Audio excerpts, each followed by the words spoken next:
Hello and welcome to Knowsley Safari Park, which is something, frankly, you don't hear very often on a live cycle race coverage. We're here for stage 2 of the Tour of Britain. Rob Hales is alongside me and a very, boisterous crowd. Well done, everybody. That was good cheering, yeah. I think they're happy. They look happy. Baking sunshine yesterday, where I was detained elsewhere, and I've come on board, and of course, there's a light drizzle in the air. You brought it with you. Yeah, thanks very much. But what a load of action that was yesterday. It was fantastic, wasn't it? I mean, great crowds, huge sunshine, and an extraordinarily dramatic racing. So impressive. I mean, probably not surprising, I think, off the back of the Tour de France with Brad Wiggins and the Olympic Games. Crowds were great. But so were the crashes, unfortunately, as we can see. One of the earlier ones here with about 30 kilometres to go.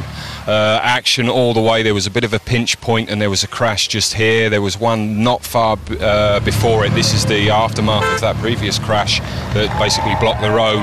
4-man break here. Christian House just taking on some fluid as they got brought back. Christian House took the Mountains jersey, and here with a few kilometres to go, about 2 kilometres to go, we've got the lead out for Mark Cavendish, and there you can see he goes down, and havoc ensued on the peloton there. The lead group, there was only about 50-60 riders in that group already, and then it just left the lead out there from Brad Wiggins, who also crashed in that last bend, for Sky rider Luke Rowe here on the right, taking it from Boy Van Poppel, who ended up doing the lead out. And Enduro Racing's Russell Downing, he's about 15-20 metres behind there, just crossing the line now in third place. So it was mixed fortunes for Sky.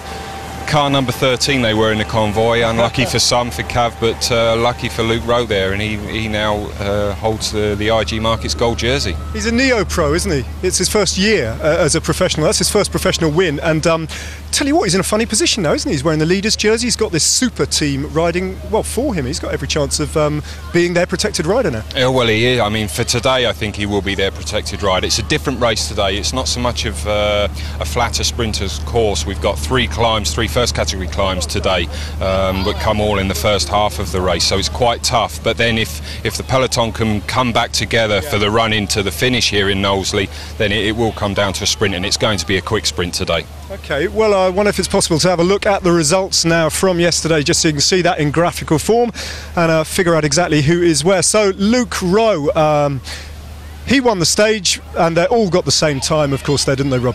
Yeah, but then Luke Rowe took 10 seconds time bonus, so he's there 10 seconds ahead of everybody else. And the general classification looks like that. There are a few guys who will have their eye on the overall there, like John Tiernan-Lock is handily placed at 10 seconds. None of the major players who you might think would be fancying the overall lost too much time, did they? With the possible exception of Sammy Sanchez.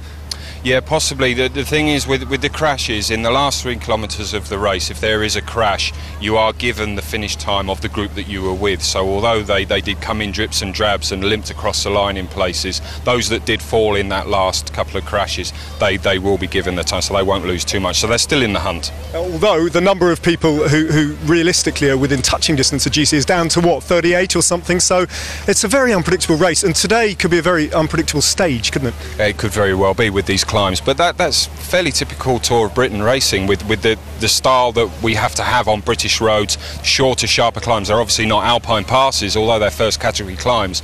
They're not like Mont Ventoux and things like that we'd see in the Tour, but they're short, sharp, punchy climbs, and it can be quite hard to control on these roads, especially with the weather like it is today. Yeah, it's blowy on the top as well. I've driven over from Nottingham, so that's a factor too. Rob, I'm going to let you go. You've got to get up in the commentary box and do your day job there, so thanks very much for the time being, and sorry about the weather. Well, there we go. Off you go then. All right, let's have a look at the stage view in slightly more detail. Stage 2 starts at the Castle in Nottingham before the riders head to the Peak District and then on to Cheshire. The first of the day's first category climbs appears after 25 kilometres of riding, Cross of the Hands, and it continues in this vein via Alstonfield and the final categorised climb at Morridge. Then it's down through Cheshire to Knowsley Safari Park. So, another day of huge crowds down at the start. I was there in Nottingham this morning. A hugely popular race, growing every year, and there were vast crowds waiting to watch the peloton roll out from Nottingham. They were all there. Bradley Wiggins was there, Mark Cavendish was there, a bit battered and bruised, but he bounces off the tarmac, he'll be fine. And there we go, a little bit of sunshine too.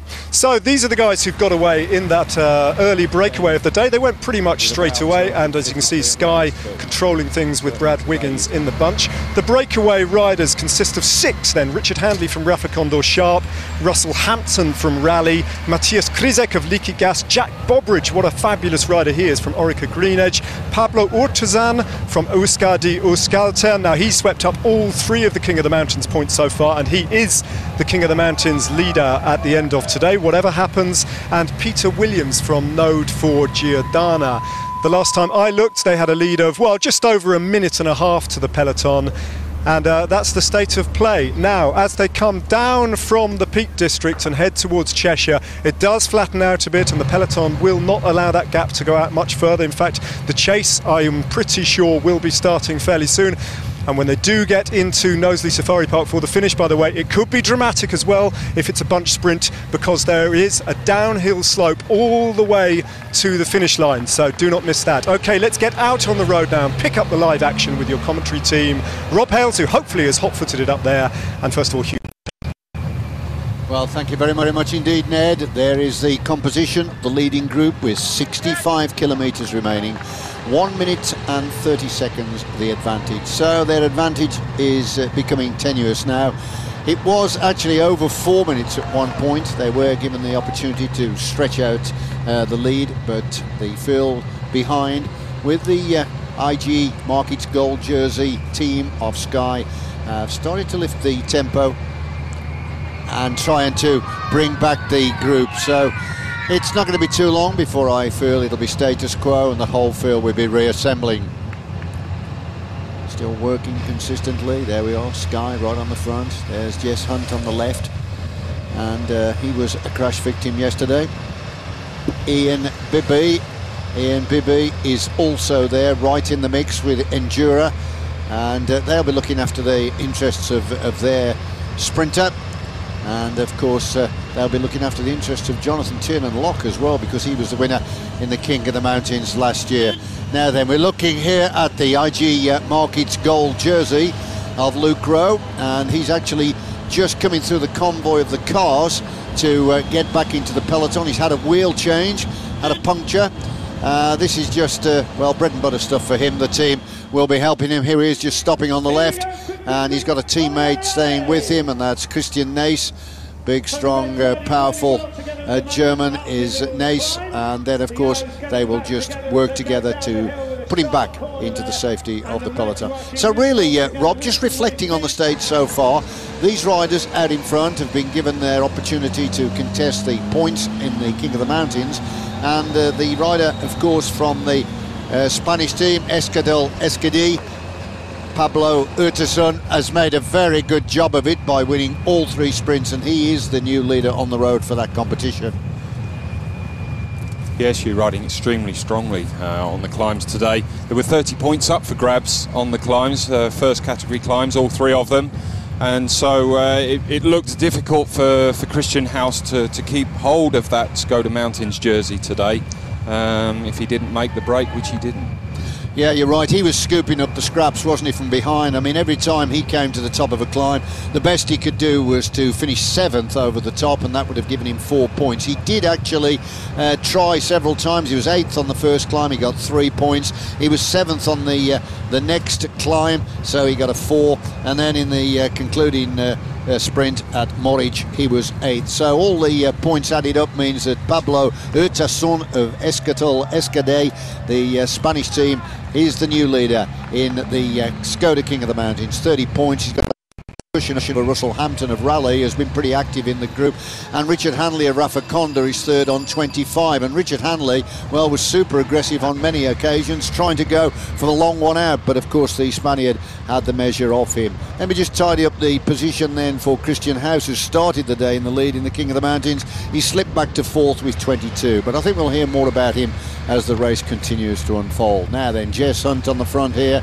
and Sky just beginning to lift the tempo here. Yep, they're really starting to apply the pressure. They're quite possibly going to be the only team, along with, I would imagine, Enduro Racing, who are lined up behind them to bring this back. Here we can see Ian Bibby going through. Yesterday we did have Garmin Sharp working with them to try and bring it back to a sprint finish for their rider, Tyler Farrar. And unfortunately, Farrar went down with Cavendish in that last crash yesterday, and is unfortunately a non-starter this morning. So it's possible that team there will not be helping out with the run-in for the finish, which could put a little bit more pressure onto Sky.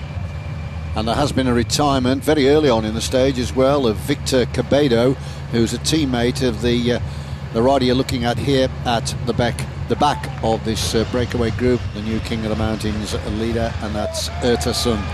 Now then, let me just bring you up to speed as well with the Yodel sprint competition. We've had two of those charges for the line today, and it's Pete Williams on both occasions running for Node 4 Giordana that has been first over the line. So he's picked up 10 points, and it means at the moment, Rob, with one more sprint to go, and that's going to come at Cultreth at 130 kilometres. We've got a crash here.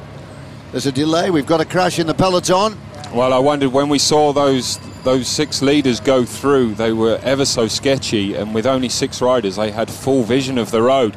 For the peloton, it can be extremely difficult and a lot harder. And here you can see it's the front riders that have gone down. That looks like Sky Rider. Jeremy Hunt has gone down, unfortunately, and he was obviously one of the riders on the front of the bunch, well, he just trying to push it on. Sorry, Rob, he went down yesterday as well, didn't he? So Jeremy Hunt has gone down. That is a very, very narrow section as they came under that low bridge. Let me just get back to the standings then. In the Yodel sprint competition, as I was saying, it means that the change at the top is still in position. Actually, there is the sprint for Duffield, as I was saying. So you can see Williams picking up the 5 points, and then the 5 points in the second sprint, Williams there again. So it means now with the 10 he's collected, he's only 2 points shy of the overnight leader, and that's Ronnie Martias of Sao-So-Chasson, the French team. And if they could stay clear for the final sprint at 130 kilometres, 50 kilometres from the finish, there's a good chance Williams could become the new leader in that Yodel sprint competition. Yeah, quite possibly. And as you said there, Sao-So-Chasson have missed the break today with their rider Matthias, which is a shame for them, but it allows them to sit back in, and they won't have too much pressure on them. Plenty more points to come in this race until we finish next Sunday.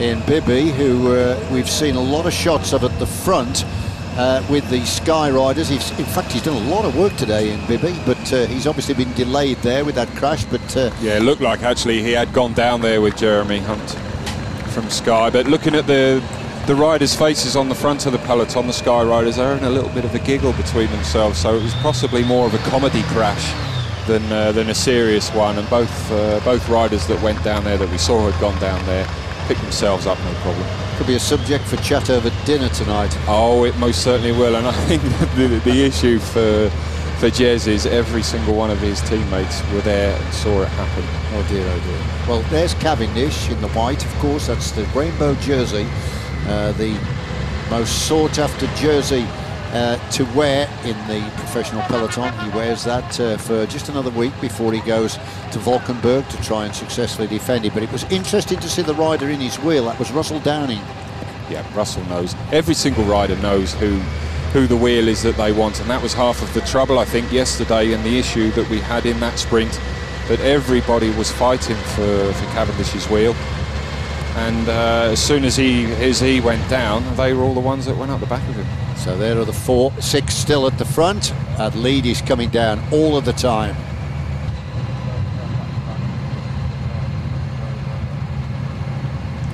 Baldbridge comes through to take his turn on the front again. Just talking about Russell Hampton there. He had a very good tour last year, Russell Hampton, here in the Tour of Britain when he finished second overall in the King of the Mountains. So he obviously revels when the going is tough and the big climbs are ahead of him. But look at the rain now. This is what was forecast. They said they thought the rain was due to show today, and this actually is going to make it a really tough approach now in the concluding 55 kilometres. Yeah, it really is. It's hammering down now. We can see that the rain's coming across from the left-hand side, so it is a predominantly cross headwind today, which makes it quite difficult for the riders to keep pace.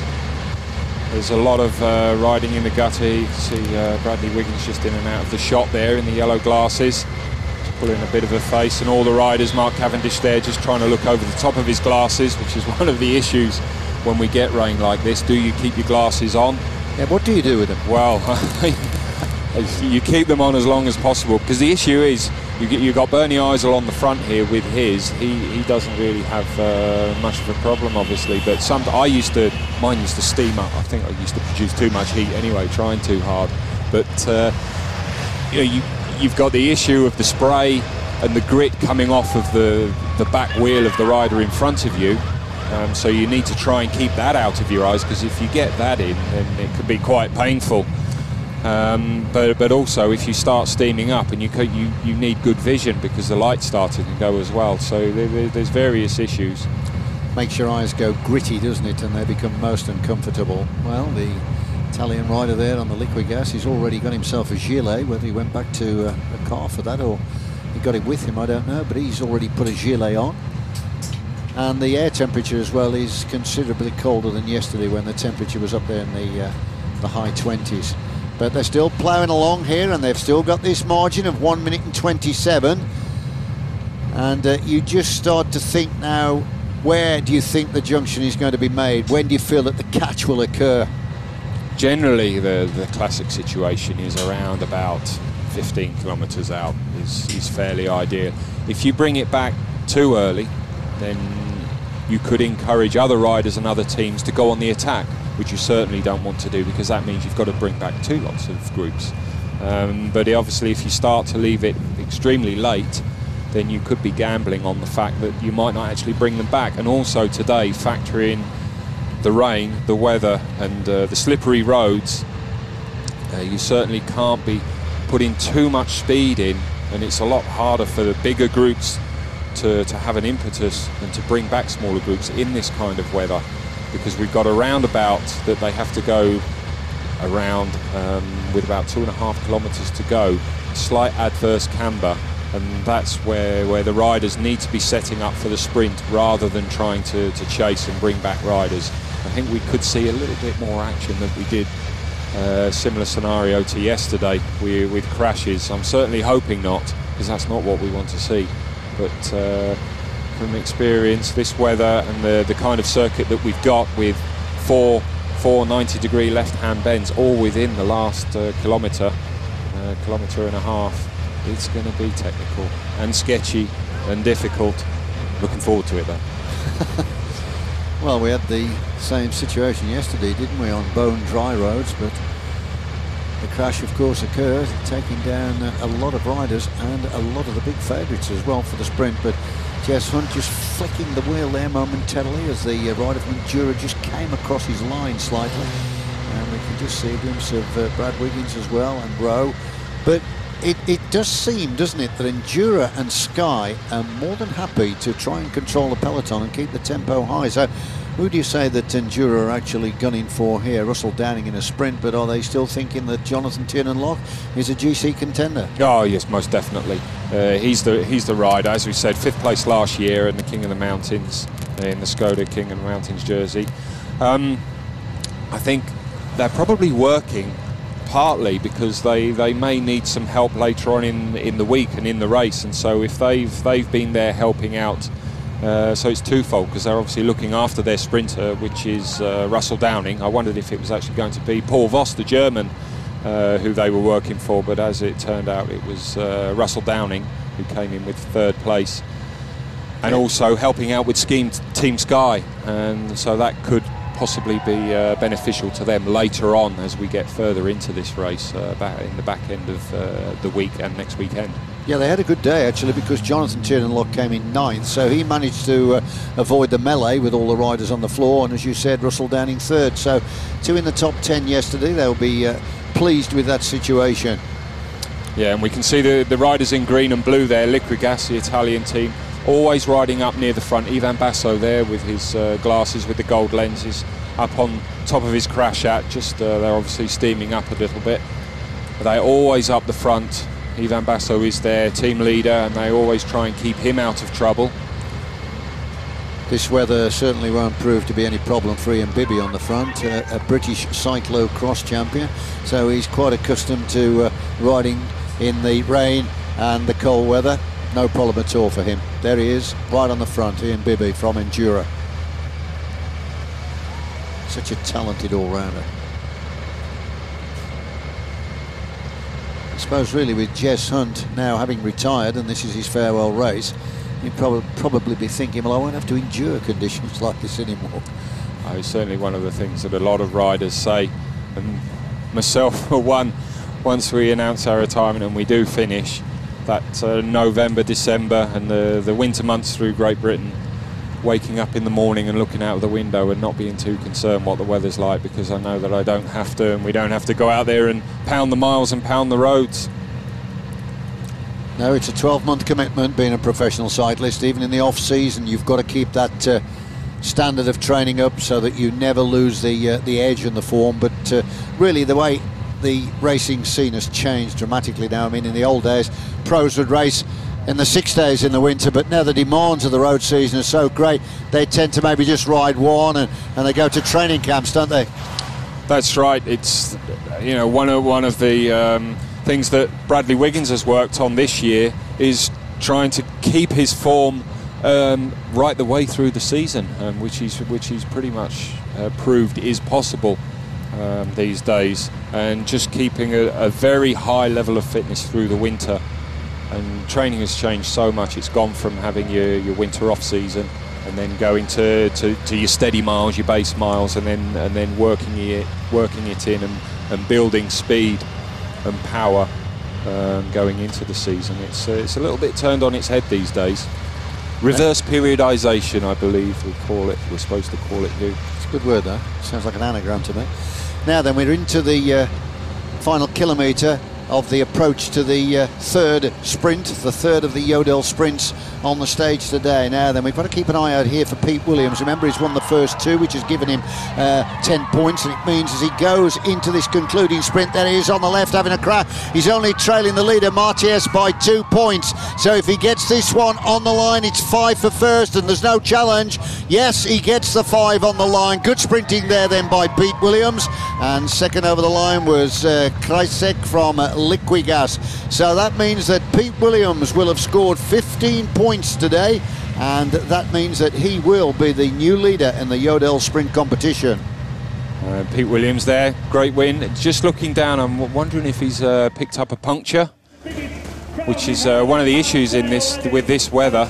But here you can see him coming out of that left-hand bend with only a few hundred metres to go. Had a little bit of a slip, it looked like. He applied the power and then just sat down a little bit, but then had free rein to take that win. So a good day for Williams, and it means that both the classifications have changed today then, Rob. It means that Williams will wear that Yodel Sprint jersey, as the result is shown for you. And of course the new King of the Mountains leader from Spain that we've already mentioned, and he will pull on the jersey as well, and that is the talented rider from Euskaltel Euskadi, and of course that is Pablo Urtasun. Certainly not an unusual sight to see an Euskaltel rider in the Mountains jersey. Certainly a better day for them than it was yesterday. So the only sprint now that we need to be siding up for today is of course going to be the sprint for the stage victory. And now I think the ideas of trying to set up Cav again are beginning to show here, because Sky are just starting to ignite the burners here. The thin line is starting to form and the tempo is starting to be raised. Yeah, and the next approximately about 15 to 20 kilometres are just slightly uphill.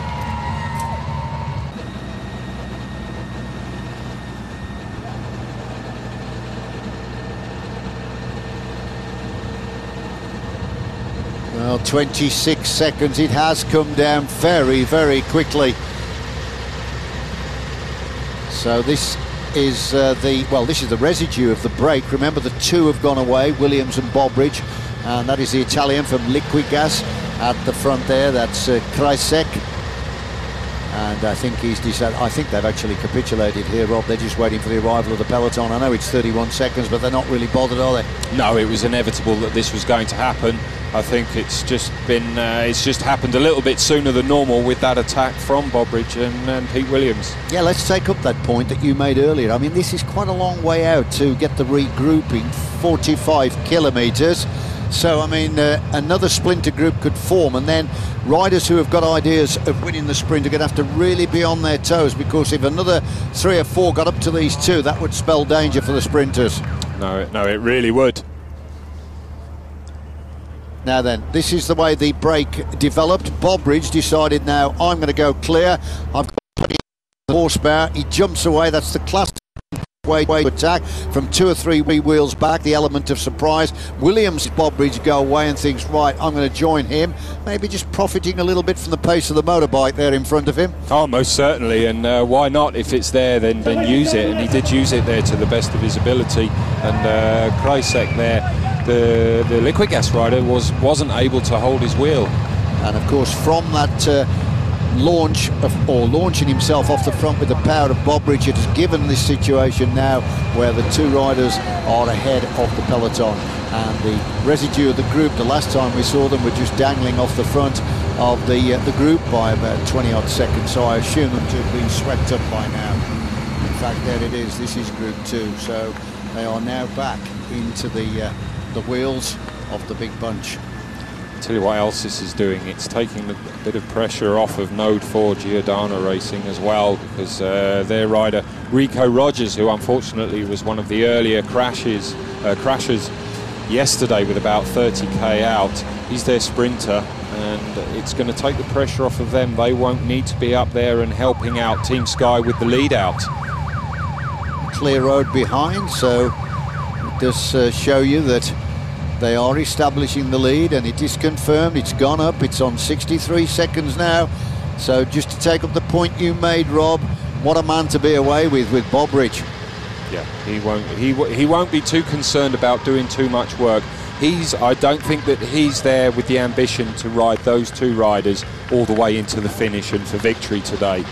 They're there just to stay out and take pressure off of their own teams.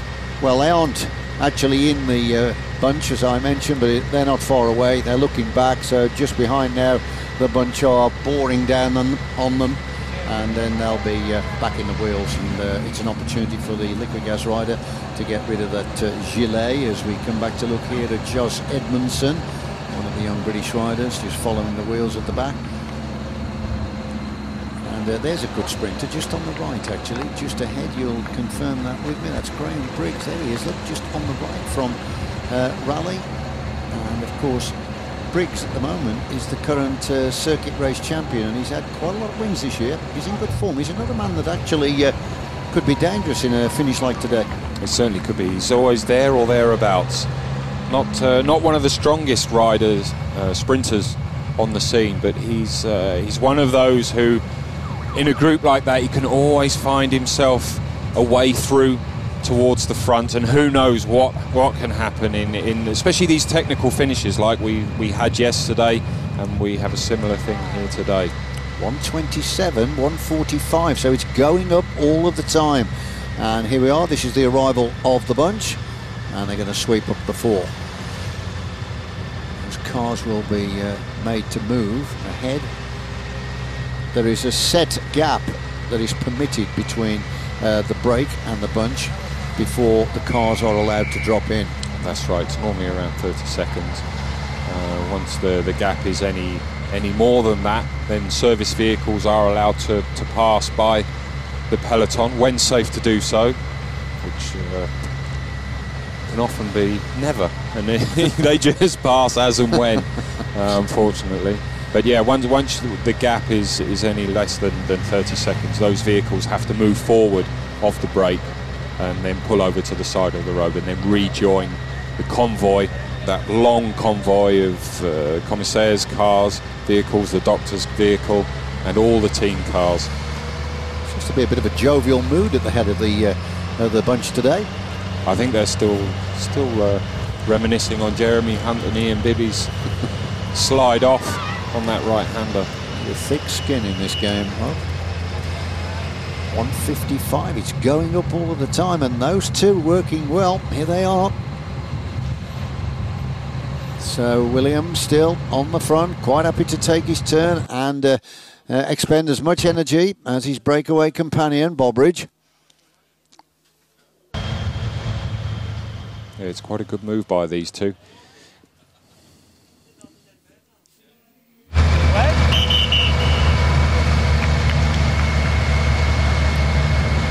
We're actually hearing on race radio that lead is now stretched out to 2 minutes and 5 seconds.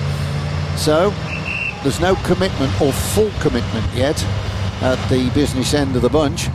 And the two that are profiting from that, you're looking at Williams here, second wheel, Bobridge just at the front. Yeah, both riders now starting to take even turns, bit and bit. Bobridge just giving information to Williams, encouragement.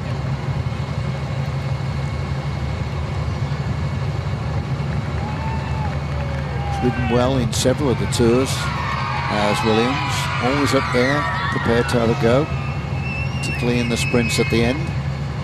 So who else would we expect here to come to the front with the chase now then, Rob? Obviously Endura have shown their hands regularly, haven't they, at the head of the bunch, and also Team Sky. So what are the teams that are going to throw their hand into the chase? I think, to be honest, we're going to have more teams. I think teams like Liquid Gas could get involved.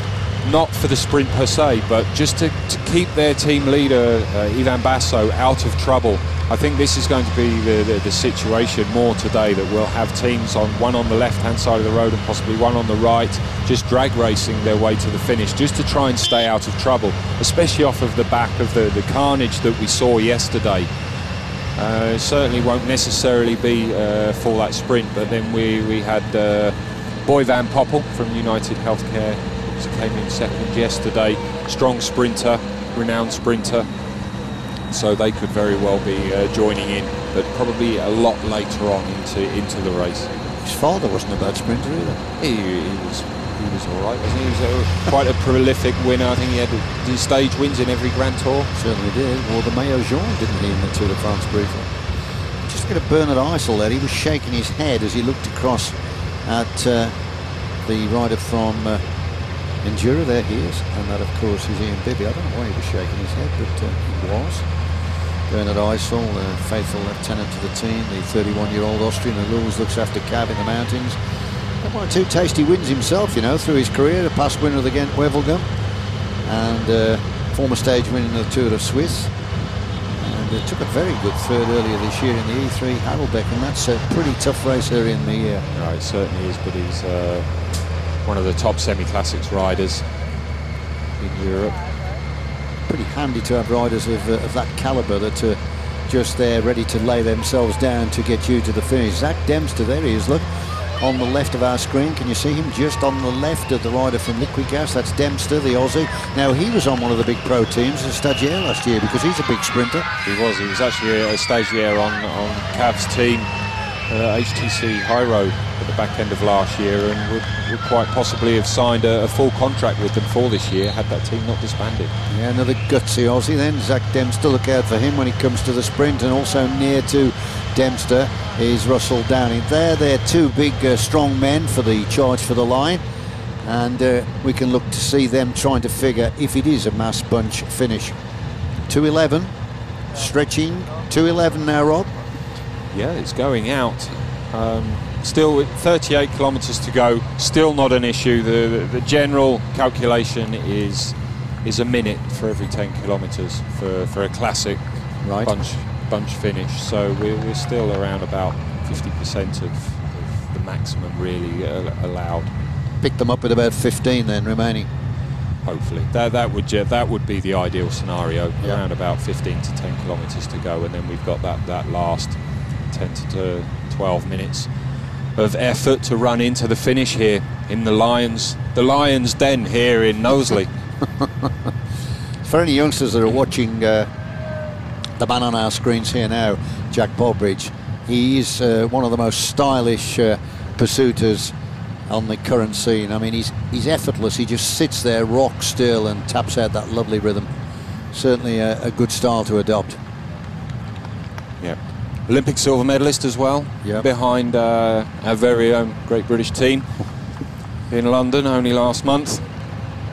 But most of this Green Edge team are all ex or current team pursuiters. They're all from the track background, aren't they? Yeah. So if they do decide that if this group does come back, these two riders, and they do decide to have a lead out, then there will be fireworks at the back end of this race. There's plenty of racing left to come, I can tell you. Yeah, the road here actually looks slightly drier, so wet and dry sections of the course, as we've mentioned earlier, very, very dangerous. As the school kids are given an hour out from class, they love it. Every single school that this race has ever gone by, they're all... Just speculating on why that came into play, Rob, the fact that you're awarded the same time in the last 3 kilometres, which I think is a very good rule. I think it is actually to protect the fact that people have, for stage after stage, have defended that race lead, and then they crash probably in a frantic sprint, and then they've lost all the time, so they have to protect the jerseys. Well, they do, and for someone like Mark Cavendish, who's predominantly obviously the sprinter, it's not so much of a problem for them. If they crash and lose time, they're not worried, because all they're concerned about is crossing the line first. But the issue is, if you've got team leaders, GC riders who are looking for that final podium place, if they're getting held up in crashes, then that's where that ruling really has been brought in. And it does help them out, and I think it's a great rule, and it is fair. It used to be just at 1 kilometre, but I think with the way that racing goes, that certainly wasn't enough, and so they changed it a few years ago to 3 kilometres, and I'm all for it. Yeah, and me too. Many years ago, if I remember correctly, Bernard Hinault, the Frenchman who was the leader, he actually crashed within sight of the line and was knocked out, and he was literally lying there. But you've got to finish and limp over the line, and of course he would have lost his maillot jaune and all the rest of it. I think all those things had a bearing on the establishing of the rule. Yeah, we saw it early on in the Giro d'Italia back in the start of the season, didn't we, when the big crash with Ferrari, when he took out Cavendish, and the race leader in the pink jersey, Taylor Phinney, went down. But obviously was able to start in that pink jersey as race leader because he fell in, within sight of the line. So as the field are boring down on the finish, 33 kilometres to go, let me tell you, 36 riders are in the shake-up here for the overall standings, and then the 37th rider, Zach Dempster, trails the gold jersey by 1 minute and 35 seconds as we get a fantastic aerial shot here of the gorgeous countryside. All 5 Sky riders from yesterday, Rob, are in the shake-up here then for a possible tilt at the gold jersey. They are, and general classification, anything can happen in this at the moment. It's so early on in this stage race, and like we've mentioned, with these time bonuses as well, out on the road for the sprints, but also on the big time bonuses for the finish, it really can upset general classification. It only takes 1 stage. So it's Bibby on the front, then fanning out slightly. Jeremy Hunt sits second wheel. The rest of the Sky team in echelon formation, and also another Enduro rider tucked in the mix there, keeping the pace high. You just get the feeling now that it is beginning to simmer, and we are going to see that the pace is going to be raised significantly, and it's back to 1 minute and 39 now. So the escapees who were clear by over 2 minutes are now living on borrowed time. Yeah, we can see just that English flag there on the right hand side of the screen. We can see how the wind is blowing that across, and so we've got a cross headwind on the left hand side. That's going to be difficult for the guys on the front of this peloton, but let's not forget they get plenty of rest, because there's at least 6-7 guys working now as opposed to the two out front. They're going to be having to push their way through this wind, Williams and Jack Bobridge. You can see when we get a shot of Cavendish, actually his teammate ahead of him, Christian Nace, he almost steeples over Cav, doesn't he? Cav is just tucked right in behind, and when you're being sucked along in a wheel, it's worth almost 30%. Oh, it really is, 30 or 40%, depending on how quick you're going.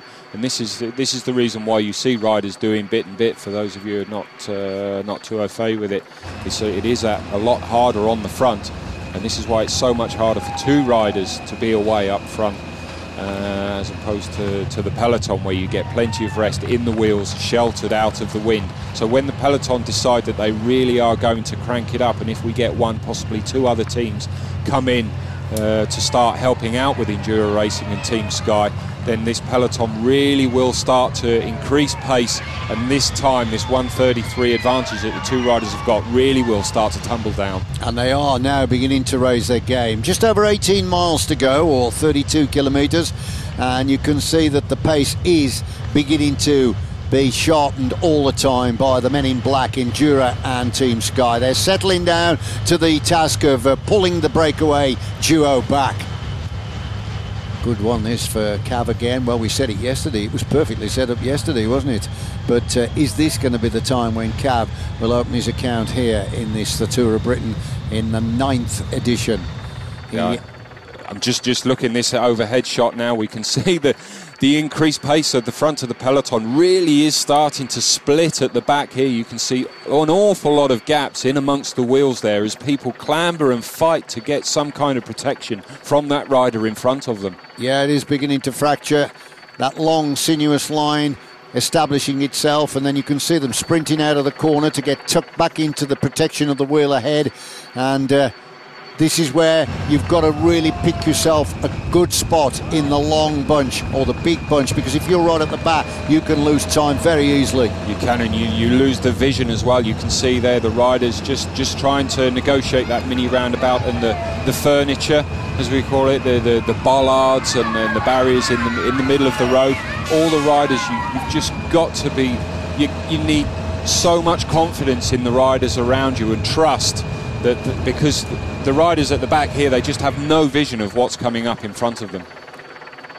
The IG Markets gold jersey, you can see clearly there from our aerial shot, down there in 6th position, enjoying the protection of the team. He's just enveloped in the wheels of his team colleagues.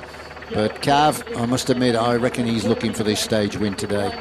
He's had success before in the Tour of Britain back in 2007. We mentioned a little bit in commentary about that yesterday when he tidied up the prologue in Crystal Palace and then went on to win stage 1 into Southampton, and he won the opening and closing stage of the Tour of Britain last year. So he's certainly looking for more success in this race. And I'm just wondering, having seen the kind of form he's starting to establish again, I know it's a tough shout with a big climb in the World Champs that's coming up over the Cowberg.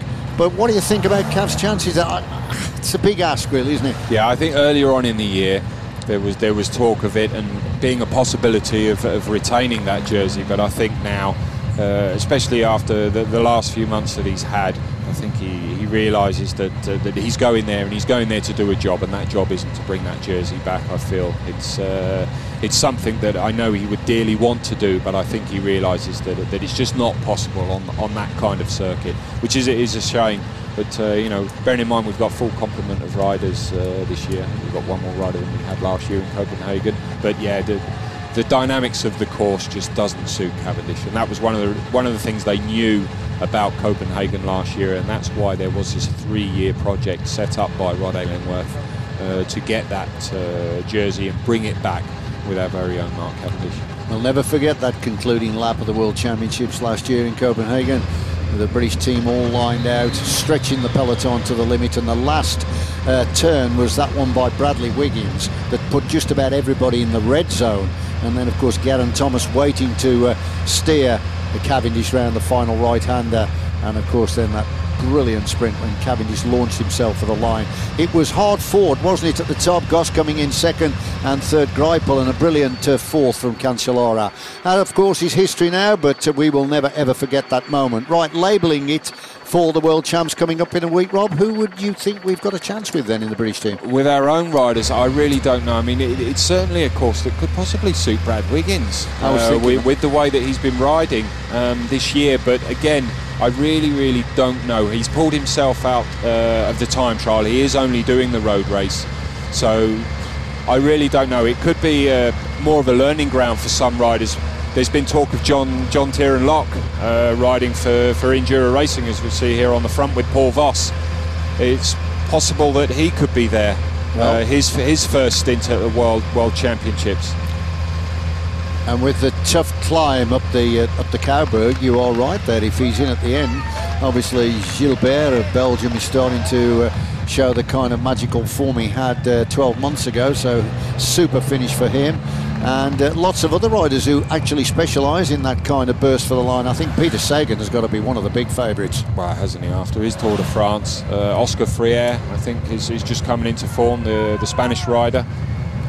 So that, of course, is the World Championships coming up in a week's time. Brilliant race, one of the most exciting of all the single-day events, and he does find, of course, the man of the match on the day. Just a pity, I feel it's a bit too late. It always used to be the first weekend in September. I'd like to see it re-established in that position, but we don't make the decisions on the dates when the events are going to take place. Under a minute.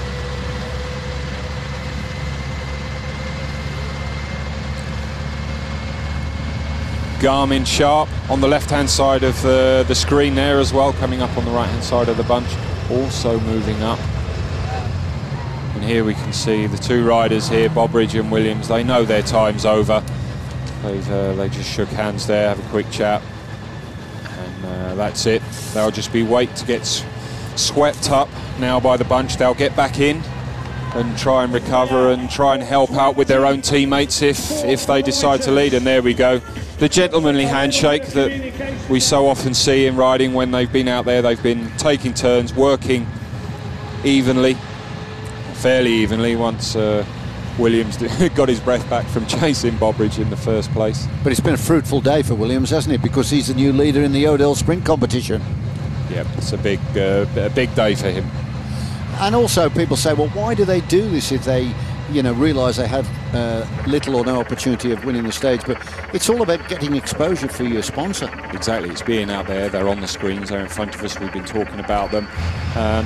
Not only that, as we mentioned before, it takes the pressure off their teammates, and psychologically it's such a big boost if you know that you've got a rider from your team up in the break, because if a group goes 5-6 guys like this and your team has missed it, then the onus is a little bit more on you to help bring it back. Not always the case, and not every team decides to take that up, but psychologically it certainly helps a rider. It always helped me if I knew that I had a rider up in the break. It means that we could concentrate and relax a little bit more and just get ourselves further to the finish. So a nice aerial shot here then of the field as they're beginning now to thread their way through the roads that'll line them up for the run to the finish. And the whole field nearly complete. You can just see the two nearly to the top of our picture on the right as they just wait for the arrival of the field, and all back together. So it's looking very much as though we're going to be treated to a spectacular sprint finish here in Knowsley Safari Park. So I suppose we've got to speculate on the big sprinters. Mark Cavendish, as we've mentioned throughout the commentary, I mean, he is the fastest man on the planet, no question about it, the Manx Express. And is he going to make it first this time? Is he going to stay upright? Let's hope we don't get any drama like we had yesterday. Yep, there it is. They're back in the wheels all together. And it is Hunt doing the driving at the front. No mean sprinter himself. No, he started off his career as a sprinter with Banesto, a Spanish team, way back in the early part of his career, his professional career. Here we can see that looks like Walter Sabrandi. There we go, from Team IG Sigma Sport, just going back, just trying to get some information. None of these riders have race radio, so they're relying on going back and getting information from their team directors in the car, and also the chalkboards that we see now and again being held out from one of the motorbikes, mainly for numbers, a composition of groups, and also their time advantage. It's exactly how it used to be, Rob, without any race radios. I mean, I know there's a lot for it and there's a lot against it. I don't know what's your personal view on it. It's 50-50 really. With things like the crash, the little tumble that we saw earlier on with Jeremy Hunt and Ian Bibby on that right-hander. I think the radio can certainly help with things like that, because you get told, you get a warning from the car that in the next couple of kilometres there's going to be an awfully narrow section of the road, slippy and a turn, so it can help with that. But yeah, it can also give a little bit of danger to the teams as well, because if you hear that there's a 90-degree left-hand turn and you can see where the wind's coming from, all of a sudden you've got the whole peloton all trying to race and sprint for this one bend, and which can cause problems of its own. 3 riders from Liquid Gas just getting themselves positioned near the front. One of them was Basso. Massive name to have here in the Tour of Britain, and I must admit I haven't seen at all at the moment Samuel Sanchez. Just need to keep an eye out for Sanchez, number 41, former winner of the King of the Mountains in the Tour de France, and of course the gold medal winner in the Olympic road race in Beijing. Now there's the man that's had a very profitable day today, Urtasun, the new leader on the King of the Mountains competition. Taking it easy now, his day's over. You can see he's not going to affect the overall there, 88th at 7 minutes 32, but he's of course put himself now in a very, very good position for a major competition. A bit of friendly banter going on at the front here. Yeah, Mats Basso there with the gold lenses, always up the front with his team, just trying to keep them out of trouble. He's not probably technically not one of the best riders and most confident riders, Basso, so he's always got his riders up there, up the front, trying to stay out of trouble. It's always the best place to be, up in this pointy end. You start to, the further back you move down the peloton, the more chances there are of crashing. Having said that, we did have that big crash yesterday with Cavendish. Almost at the pointy end. It was only 4 back from the front, unfortunately got taken out on that second third to last right-hander, and anybody in and around that position, they all got held up.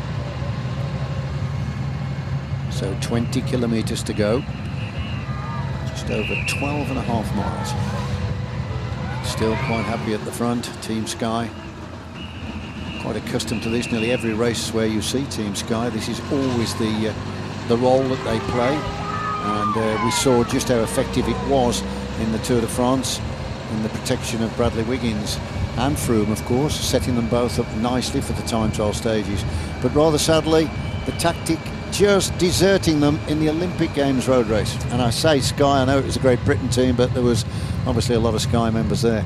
There was, and yeah, it was a great show. I mean, it also nearly worked, didn't it? But not quite. With 55 kilometres to go, it all looked in hand and looked like it was going to work. And then with 52 kilometres to go, it flipped itself on its head, and unfortunately didn't happen. But so many other teams missed out there as well. The big nations at that Olympic Games: Germany, Australia, Belgium, Italy, and who took the medals home? Colombia, Kazakhstan and Norway. You're right. I think when I had a chat to one or two of the riders, and I think I mentioned it to Mark Cavendish, I think a point that he's got to take home about this, he's actually a member of a club of sensational bike riders that actually didn't win a medal in the Olympic Games. I mean, and we know the measure of that from cycling, and I mean, people like Eddie Merckx never won a medal, who's the greatest bike rider ever.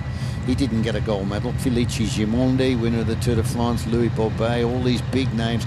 Okay, Anquetil got a medal in a team time trial, I think it was, or a team medal, but he didn't win an individual one. Bernardino, and these are all the big monumental names of the sport. It is, and I mean, this is one of the great things about the Olympics. It happens only once every 4 years, and if it doesn't happen on that day, that's it. And there are so many world champions, world record holders in and around the Olympic Games that don't come away with a medal. But there we go, that's it, that's sport. And as we see another attack. Yep, Sigma Sport. Well, Sigma Sport having a crack here. Interesting, they've got Dan Craven, Peter Hawkins, Tom Last, Dan Lloyd, Simon Richardson and Wouter Zybrandi in their team. think their only chance really is to try and distance themselves, Rob. They haven't got a sprinter to handle the firepower of the men we've been talking about, and they've decided not to have a, well, decided not to continue with the move. Also there again, represented are Note 4 Giordano Racing. And now we've got a couple from the Spanish team of Euskaltel Euskadi. Yeah, that looked like Sanchez there on the right-hand side of the screen, right in the gutter there. Yeah. Started to move his way up. He's down in, he's about 144 down on general classification after yesterday. Obviously got caught up in one of the earlier crashes. So he's got time that he needs to make back up to get himself up there if he's looking for GC. But I think he's using this race predominantly as preparation for those World Championships next weekend. Well, there's the express train on the left. Eisel, Hunt, Thnace, Wiggins, Rowe and Cavendish. Perfect positioning for them, as we are now only 18 kilometres away then from the finishing line here in stage 2 of the Tour of... The Tour of Britain Live, sponsored by ChainReactionCycles.com. So Borghini at the front, number 66 of Liquigas, and in his wheel is Ivan Basso, the 34-year-old Italian. Now then, for the benefit of the British viewers, there was a crash near the back of the peloton just a couple of kilometres ago. Now let's take another look at this. We are just watching on the right-hand side. I think one of the riders clipped the curb, and of course the rest went down and others were delayed. Big Magnus Backstedt there is amongst the riders that's been stopped, and also Mark McNally. That's the man he was tapping on the shoulder, and in the mix there is Jakob Rath, the 21-year-old American of Garmin Sharp. Others seem to be injured a little bit more. Yeah, they're looking very sore, aren't they? They're taking a big bang.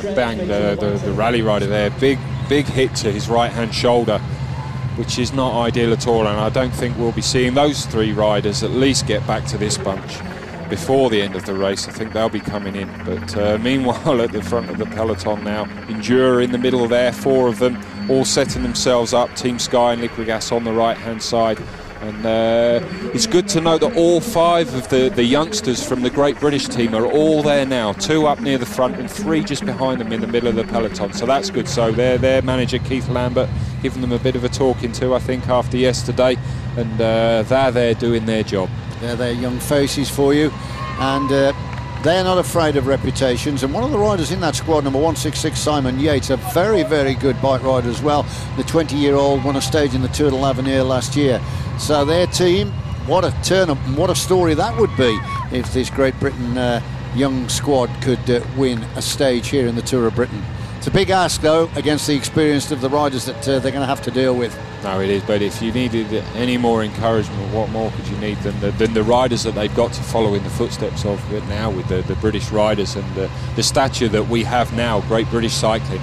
That's Bagdonas, the Lithuanian champion, just coming through. Bagdonas is a pretty fair sprinter as well. He actually won stage 7 last year when it went into Sandringham. Good rider, big strong rider. He's on the An Post Sean Kelly team, but this formation I feel is going to change considerably as we get closer. Look here now, An Post, Sean Kelly are beginning to form a group at the front here, and it looks as though they are going to try and set one of their sprinters up. Yeah, they're riding on now. It's good to see. This is taking a bit of pressure off of Team Sky. They're in the wheels now. Yep, the men in green. That'd be an interesting development, wouldn't it? And of course in their team they've got Pieter Gilibert, the 30-year-old Belgian who won the Yodel Sprints competition last year. He's a pretty fast finisher. No, he is, and anything can happen in these finishes, especially today. Hopefully it's drying out a little bit outside, and we don't have too many issues on the run-in, but we do have that roundabout with about 2.5 kilometres to go where they have to traverse and get themselves round, and then a few more bends, a good half a dozen bends as they loop round into the finish. This is Gilibert on the front for the An Post team, and in his wheel it's Bagdonas, as the team of Sky once again come through into the centre of the field, and Jeremy Hunt sits second wheel. Eisel leads, then it's the big man there, Kneis, Wiggins, and just couldn't see the gold jersey, but it's just on the other side there with Luke Rowe. And we can see there the rider on the orange bike. It's not hard to miss who that is, because he's the only bearded rider in the peloton. A full beard there, Dan Craven. So facial hair then for Dan Craven.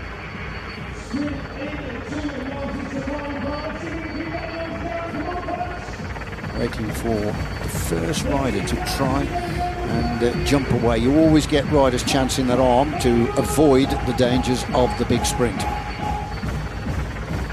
Team Sky now all set up, all 6 riders. Mark Cavendish in 6th place, the rider in front of him in that IG Markets gold jersey. He's going to try and make up for that fall yesterday, definitely. Oh, he'll want to take the victory today for sure, but they've also got to look after Luke Rowe, haven't they? But here we can see Enduro Racing in the black and green all coming up. Paul Voss, John Tieran Locke, and it looks like Russell Downing, Johnny McAvoy, Bibby, all moving up to the fore, all trying to stay out of trouble. They know exactly what's going to be happening in the last 10 kilometres, and it could be anything. Dempster's near the front as well. So Zach Dempster, the big Aussie sprinter, he's also quite close to the front. Look for the jersey of the Chain Reaction Cycles points classification leader, because that is Van Poppel. So we haven't seen much of him during the race, but I think he's just a little bit further back on the left there, Van Poppel, so he's a sharp finisher. These are all riders to look out for as they charge for the line. And we see a rider just going around the other side, the long way round the roundabout there. We can see them coming back into the peloton. They would have lost a good 20 or 30 places there. Always a massive disappointment when you take the wrong way round the roundabout and see that you've lost a lot of time and a lot of lengths on the peloton. So impressive, isn't it, the way Sky lead these sprints out. What they exactly do, and Rob will confirm this to you, is they raise the tempo so high, each man, and he'll swing off, that the rest, although they can try and come to challenge, but they can't knock them out of that leading position. No, they can't. And once we get further down the line, Bernie Eisel, and then when the great man Brad Wiggins takes it up, he really does inject the power and the speed, and he can hold that for a good couple of kilometres, and then we'll have normally Luke Rowe will be the one to drop off and deliver Mark Cavendish with around about anything between 200 and 300 metres to go. But will he do that today? What is the plan? Because he needs to make sure that he holds himself up on the front of the peloton and in the front of this sprint because of those time bonuses, if he wants to make sure that he keeps hold of that gold jersey. Ronnie Matias is up there as well from Sarceau-Saint-Jean. You can just see him in the Yodel Sprints jersey. Of course, he will not be wearing that in the presentation at the end of the stage, but he's wearing it now. He's right up there in the mix as well. He is. He's right in the middle there in the green on the right-hand side of the screen, green and red, and he'll be up there. He was well up there yesterday, and I'm sure he's going to want to do that from Sarceau-Saint-Jean. They're going to be looking after him all the way to the finish.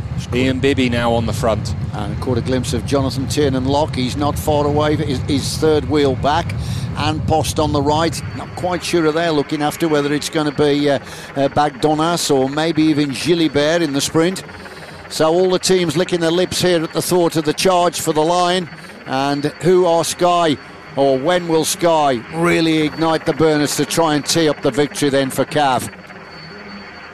They'll want this desperately. They had a mixed fortunes yesterday, obviously, with that crash with Cavendish, but Luke Rowe was able to take the victory anyway. It wasn't a bad plan B to have, was it? But they were able to deliver nonetheless. Christian House is just in the shot as well there, in that Skoda King of the Mountains jersey. Now that's exactly what we were talking about. One lone rider trying to go away, avoiding the dangers in the sprint, and yet again it's a man going away for Node 4 Giordana. They're having a good day. Yeah, that looks like Marcin Biablocki. He's going. This is his type of ride. This is what he does. This suits him.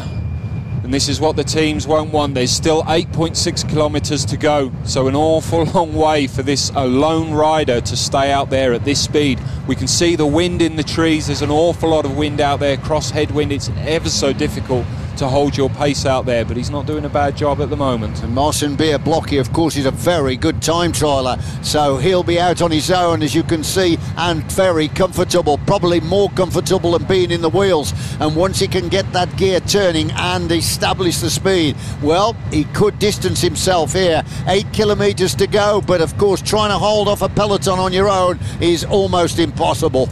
Yeah, the last 3 kilometres of this finish today is ever so slightly uphill. With about a kilometre to go, it just drops down and then dips up to the finish. It's going to be a quick finish once they get there, and it looks like Białobłocki's legs are just starting to go now.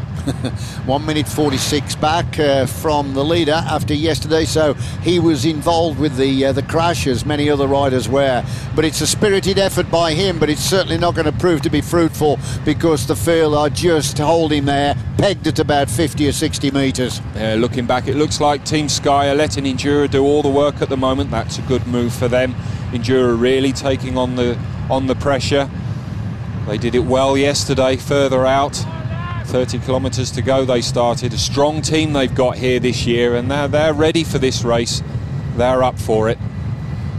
See the trees bending a little on the right there, which you pointed out earlier, Rob. The wind buffeting the riders in places, and the field, well, they're leaving him out there to dangle, aren't they? There's not a problem here. It's a very, very good, brave effort, but you just wait and wait, because the big teams are just biding their time before they really go for it. Yeah, this certainly is one of those do-or-die efforts that we see so often on the run into a finish. Very, very rarely do we see it pay off, but when it does, my word, what a victory it is. But today, I don't think this is going to happen for him. No. Full width of the road being used here then by the field, echeloning away from the left shoulder of the front riders. But he persists, stubbornly hanging on then to the slender advantage that he has created. 6.5 kilometres to go, approximately 7.5 to 8 minutes of effort still to go for these riders. An awful lot of action still to come, I'm sure, if yesterday was anything to go by. That long line there, Endura, really stringing out the bunch now. Well, obviously fancying their chances here then, Endura, and that surely has got to be down to Russell Downing, I would have thought. They're pinning their hopes on Russell Downing for the victory. Maybe local man Jonathan McAvoy.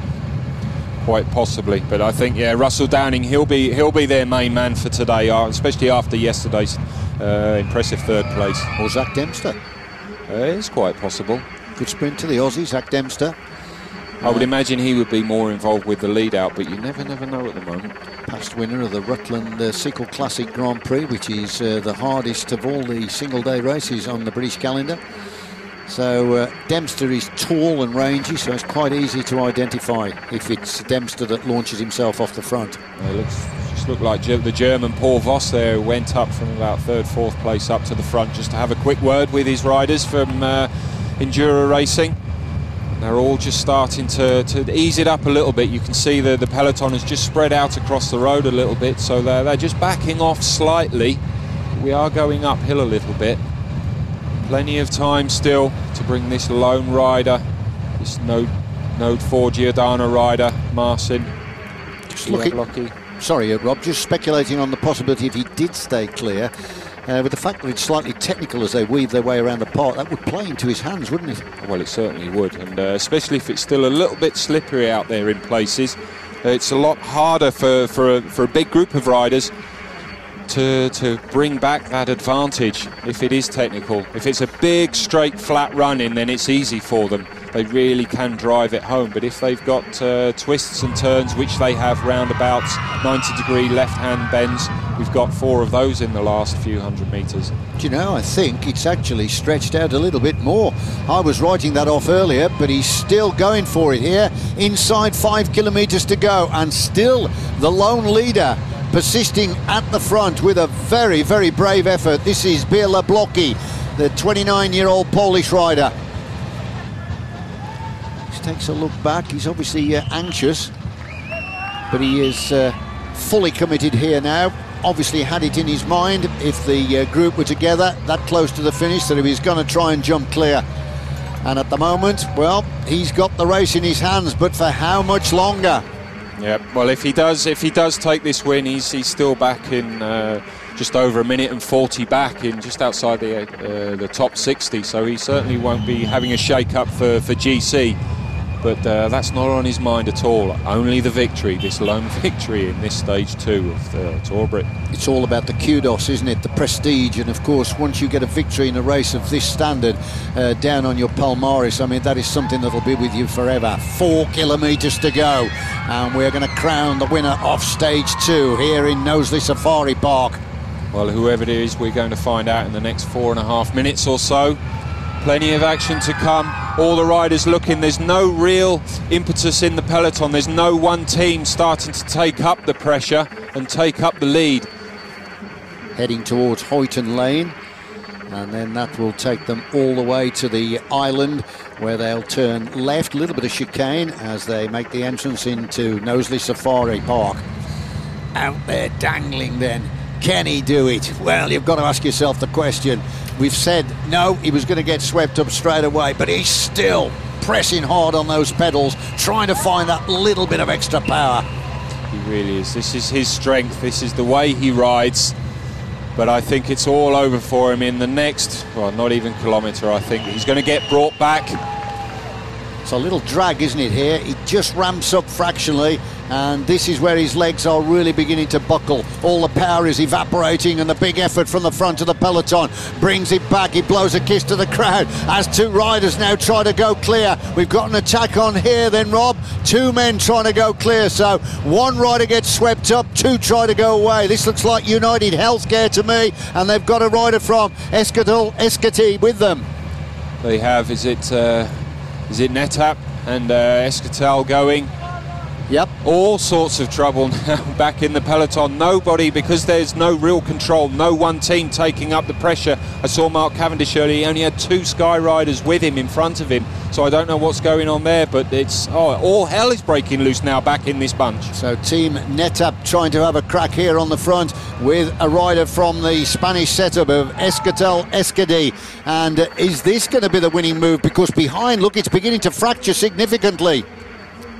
Gold jersey well back in the line there, so this little attack has caused a few problems.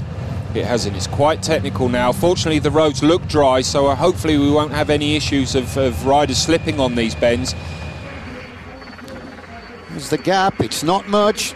Slender advantage, but if you could just get into the par with that lead, and they've got Jan Barter as their team leader, Netap, and Jan Barter was 3rd overall in the Tour of Britain last year.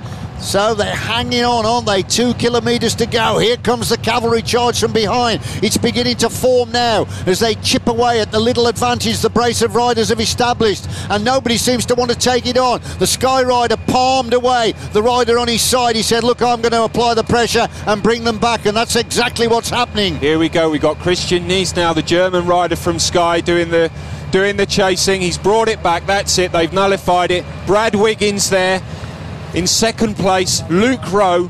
It looks like they're going to go for their plan A again and try and lead out Mark Cavendish for the win here today in Knowsley. So it's a similar scenario to yesterday. Now then, it's all about staying upright, isn't it? The gold jersey on the shoulders then of Luke Rowe. He looks back to see that Mark Cavendish is still in his wheel, and we're getting closer to the finish now. Team Sky really beginning to apply the pressure. They've ignited the burners, and they're applying a lot of speed and strength at the front, and it's putting the rest here on the back marker. This peloton now, they're in the park.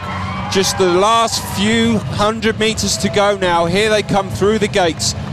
So 1.2 kilometres to go. So the Flamme Rouge is just ahead of them. The pennant that indicates it's 1 kilometre to go. And they're hugging the side of the road here with Bradley Wiggins on the front. The Olympic gold medalist from London in the time trial, beginning to raise the tempo here. Luke Rowe then, the man wearing that IG Markets gold jersey, is in 2nd position. There it is, the red pennant, 1 kilometre to go. 1 minute, one desperate minute of effort left in this peloton.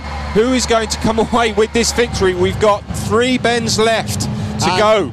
And right on the front with that look on his face of anguish is Bradley Wiggins. He really is beginning to apply the pressure now. When you are riding at that kind of tempo, nobody at all can come through. Wiggins swings over, job done. It's now the turn of Luke Rowe. Luke Rowe then is the man that is now beginning to put in the final touches to the lead out, ready for Mark Cavendish, and there's an attack on the left there to spoil the party, and Cavendish has got caught napping there. It's left row on the front. Now then, Mark Cavendish is going to have to dig deep here and come round the two riders that have surprised him. I think he's got the firepower to do it as they're swinging for the run to the line now. Rowe looks back to see where Cavendish is. Here's Cavendish trying to come through, but he could be hemmed in, and it looks like Orica Orange, the Australian on the front, Orica Greenedge, as they come up to the line. Here comes Mark Cavendish. Oh, he's beaten into second place. So second place to Mark Cavendish. No, Cavendish got it on the line. Lee Howard second and Boy Van Poppel third. What a finish that was. Well, it's coming up on our screens as Cavendish winning, but I don't know, it certainly didn't look like that. It looked like Orica Greenedge. Yep. But Cavendish, he was the second rider there behind Luke Rowe with still a few hundred metres to go, and he was far too far forward. He only had that one rider left, so he made sure that he slotted himself just a little bit further back. He allowed 3 or 4 riders to come in front of him just to help him with that lead out. That's what he would do. Was he able to do it on that finish? I don't know. It was very slightly uphill just those last few hundred metres. I'd like to get another look at that. I think Lee Howard, from where we called it, looked as though he crossed the line first ahead of Mark Cavendish, and then the computer shot up at the side to say that Mark Cavendish had got it, but I don't think that is right. I think it's Lee Howard that got it from Mark Cavendish, and also up there was Boy Van Poppel. Now, Boy Van Poppel finishing third there means he's going to get a 4-second time bonus, and that could help him, because remember, he started the stage today in second place, third place overall at 4 seconds back. So it's going to be interesting to see where the jerseys go. But I'd like to take another look at that. It looked like the rider then from Orica Greenedge was first. Here's another chance to look at it. On the right, it is Howard on the right. Rowe on the left looks back. Now then, Cavendish can't get through here, Rob. Just take a look at it. Yeah, it's difficult to see here now, and as he comes through, just a little bit too far back, I think, and he didn't have that impressive sprint power that he normally has, whether he's still struggling from that big fall that he had yesterday. But saying that, Lee Howard, that's no mean feat to lose by Lee Howard. In fact, you can see that he's got it. I don't know why the computer triggered to put Mark Cavendish in the lead on the line, but he tried valiantly to get through, but it was Lee Howard that took it, the Australian, riding on the Orica Greenedge. And what a victory that is. And also coming through there in the jersey of the Chain Reaction Cycles points classification was Van Poppel, who actually finished in 4th position, I think Van Poppel was. Or was he 3rd? He was up there on the podium. Well, what a finish. What an exciting finish there. Oh. I can't understand that. It looked, didn't it, all the time that Lee Howard had got it. And then it indicated that Cavendish had got it, but that isn't the case, is it? Perhaps they'd swap transponders during the race. I think you could be right there. I think you could be right. But Lee Howard, extremely impressive sprinter in his own right, so certainly no disgrace to lose to a rider like that. And as we said earlier, with Bobridge being out there for so long, he made sure he stayed out there as long as possible, just to take the pressure off his Orica Greenedge team, so that they were able to put more into the back end of the race, and they obviously did that for Lee Howard there. Great win by him. Well, the crowd came to see the action, and they certainly weren't disappointed. It's been a super race. There's Jeremy Hunt, who was once again doing very, very well with the team effort. What a day he's had, been on the floor. Yeah, we can see, went down on his right-hand side, scuffed himself up a little bit, but fortunately he looks okay. Russell Downing up there as well, again in the top 4 or 5. Here's one of his teammates just crossing the line there. Done a lot of work the last 2 days, an awful lot of work, and it's paying off at the moment, paying great dividends for the Enduro Racing squad. Mick Bennett there just on the right-hand side, team director, just walking down, trying to get through the barriers, setting up for the podium. I reckon that what's happened there, here's a chance to look at the race again. Wout van Poppel is on the side here of Lee Howard. You can see Downing's trying to get through. Cavendish runs out of distance. I'm just wondering where the electronic transponders trigger, because on the line you can see clearly that Howard is the winner, and I'm just wondering if that strip ahead of it is the timing strip. Could possibly. Could possibly. Here we go, look. No. But he's well ahead, isn't he? Yeah. Well ahead, Lee Howard, to get that. Lovely piece of riding by the Australian. Computer error. Yep. We'll put that down too. Well, fortunately it stayed dry for the finish today. I was certainly concerned when I drove in this morning and saw the run-in, saw those last couple of kilometres with that roundabout that the riders had to negotiate, the 2.5k out, and then the narrow roads in to the park. But fortunately it stayed dry and everybody stayed upright.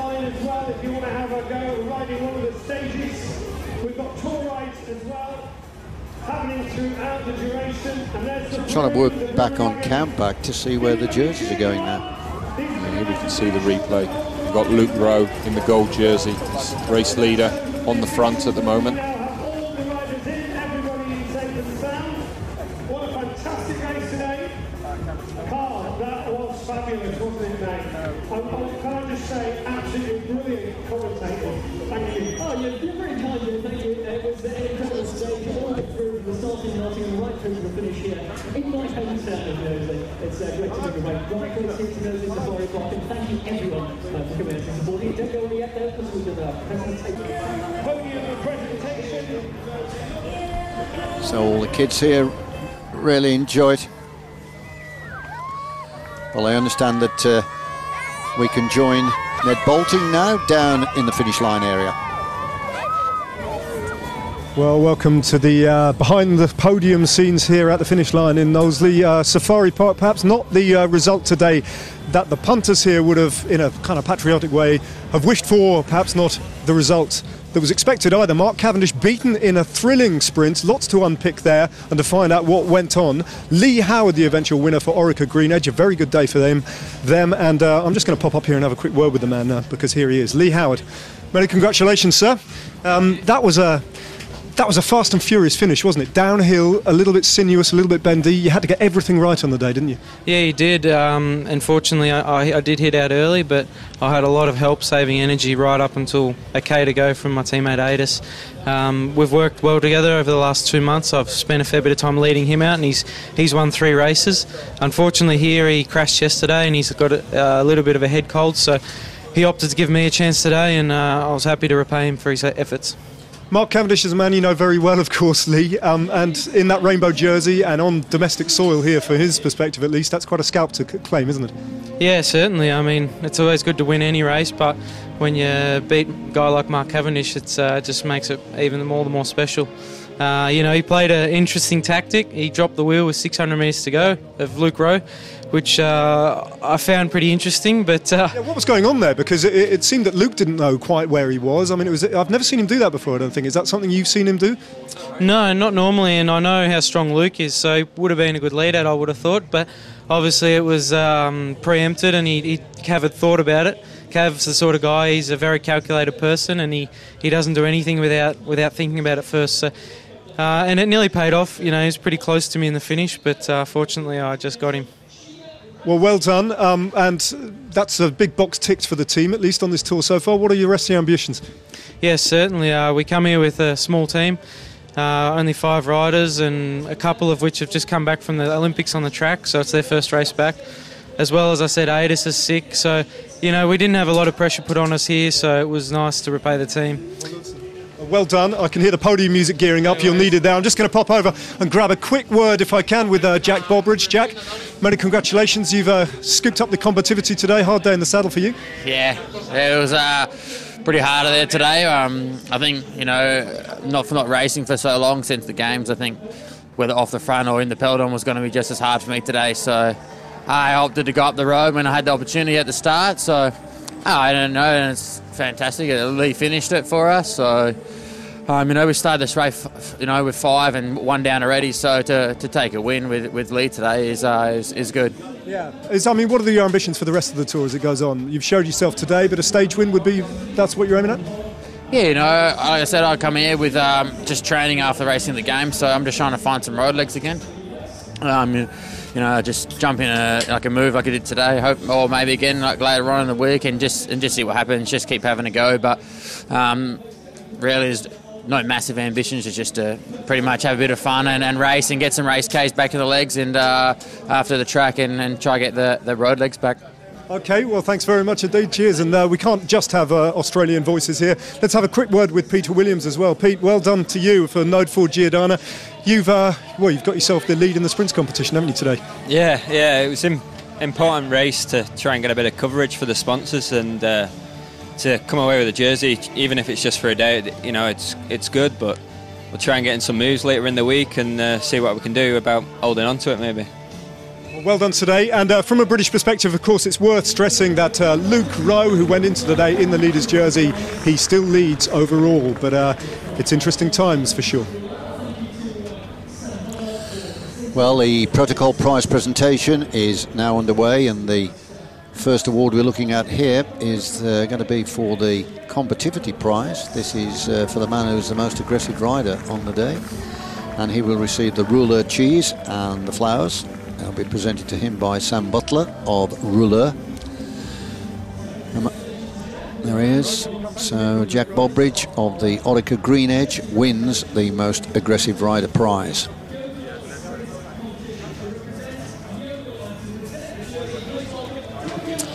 Yeah, I've got Luke Rowe now. He's just arrived, just getting a quick rub down. He'll be needed on the podium very shortly. Just grab a quick word with you, Luke.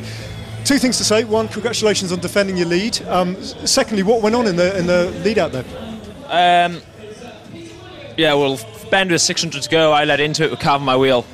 He said he wanted to try and let me go and slip a few wheels back because we knew there was a bit of a dip and he'd used the run. Unfortunately, on that dip, the rider switched from the right to the left and he got a bit chopped off. But so he's a bit annoyed, but still got the jersey, and he's kind of shown how fast he was in that finish coming up. So I think there's plenty more days for him to get a win, and although it's frustrating, you could see how fast he was coming up at the finish there, and hopefully live to fight another day. He's got the legs for sure. Well done, Luke. Well done today, and good luck with the rest of the tour. So that was the Yodel Sprints jersey going to Peter Williams, Node 4 Giordana.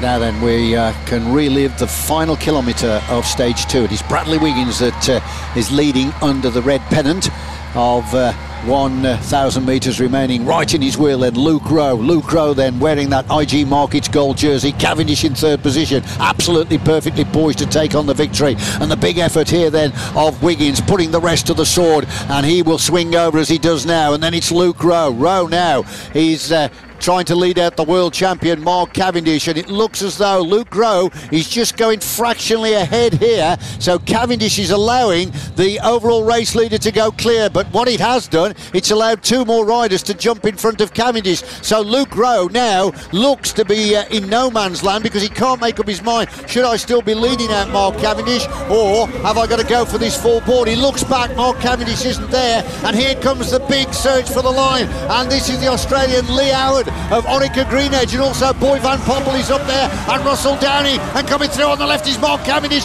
but on the right it looks as though the victory would go to the Australian, and it did, and it was Lee Howard that gave the victory salute, and 2nd position coming through was Mark Cavendish. He ran out of distance. Let's join Ned Bolton again on the line. Well, there we go. There was the finish. Just a quick thought from Matt Stevens. You were out on the road today. You know what's gone on. Interesting finish, that wasn't it? It was. It classically came together as races normally do. Sky rode the brake pretty much all day. Never let it get more than a few minutes. Reeled it in right in the finale. Although it was a flurry of attacks, brought it back together for Cavendish. But obviously, what a surprise winner today, Lee Howard. But apparently, Cav said he was super fast and fully deserved it. Beaten on the day by a better man, I guess. That's simple as that in one word. Yeah, that's very honest of Cav to say that. And again, there are other fast sprinters around, and I'm sure it'll give Cav some motivation for the next few days. Thanks very much, Matt. Another mixed day for Mark Cavendish. Do join us for our highlights at 7 p.m. We're live at 1:30 tomorrow.